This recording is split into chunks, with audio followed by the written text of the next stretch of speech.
Decades old corruption.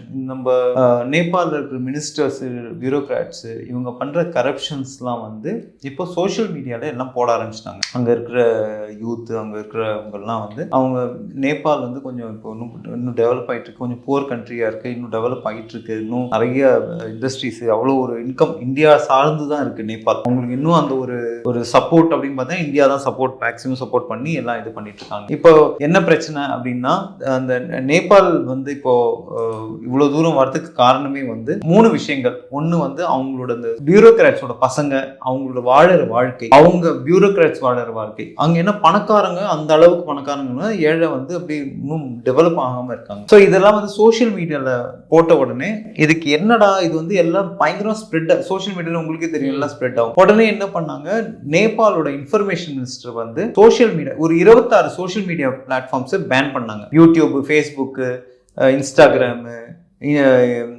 அப்புறம் Twitter, இதெல்லாம் pan பண்ண உடனே அது அப்ரைசிங். அது வந்து திடீர்னு நீங்கள் வாட்ஸ்அப் எதுவுமே கிடையாது, யூடியூப் பார்க்கக்கூடாது, வாட்ஸ்அப் கிடையாதுன்னு பேன் பண்ணாங்கன்னா என்ன ஆகும்?